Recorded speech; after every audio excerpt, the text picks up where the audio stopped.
I live in this neighborhood and graduated from the villa in 1946.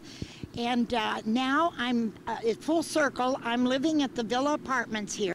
I actually lived across the street from the Villa Chapel, 827 West 9th, many years of my life. I consider it one of the most beautiful chapels anywhere. My father was the minister at Sarah Hearn Church, so I grew up right around the corner from the Villa. And when I was in 5th grade, I started to attend Little Villa. I graduated from the Villa.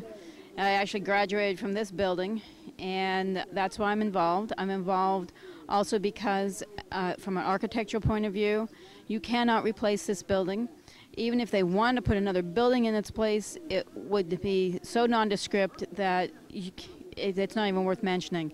If one could be transported instantly from here to a Spanish or French Gothic cathedral built in the 1500s to the entranceway, when you walk into it, it would be on a similar scale, only smaller but no less grand, to see the inside of this church.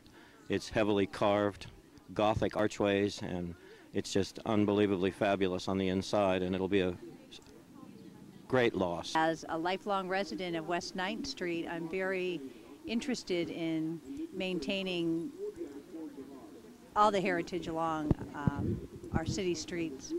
The chapel is restorable. It should not be desecrated and torn down and destroyed for a parking lot. Villa Chapel means so very much to me. All of my family, all of my sisters and grandchildren have attended the Villa. Nuns used to be in the convent here. It would be snowing possibly on a winter's day, and to see them walking slowly, serenely down these sidewalks with this as a background in their habits that, of course, touch the ground. I came to serve Mass with the sisters. We had our own room, and we were served scrambled eggs, toast, fruit. I have a fond memory. It's the first time I ever had grapefruit juice. I just can't imagine tearing this down. I believe the Villa Chapel should be saved because it's part of Erie's heritage.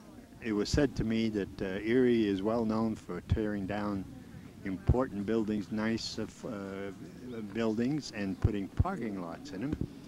And the guests and visitors won't come to Erie looking for parking lots. And there's this tendency in Erie to ask people when they come in from out of town, why did you move to Erie? And we as Erieites have a tendency to denigrate our own home. And I think that when people come in from Columbus, Ohio, and San Francisco, and Chicago, and New York, and other places, they recognize the real beauty of this town and its very special qualities. I hate to see a beautiful historic building be ruined.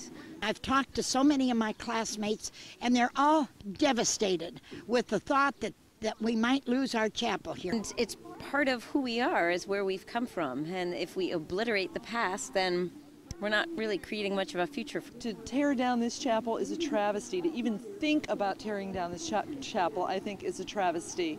There have got to be alternatives. There's got to be a use for this chapel.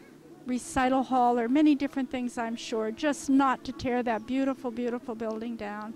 The community will rally round and feel, even if you didn't go to the Villa or you just go by here and see that beautiful chapel, it would behoove them to maybe donate a little bit. And if we get a little bit here, a little bit there, we can do wonders. That it will be preserved as an integral part of the other buildings in this city that means so much to a lot of people. Would they do this in Europe? Absolutely not. The front cover of the Parade magazine today, something like revitalizing America's historic landmarks. Wow, how ironic is that? Let's think, people. Treasure our history, protect it, and value it, and it will be, and save it for the years to come.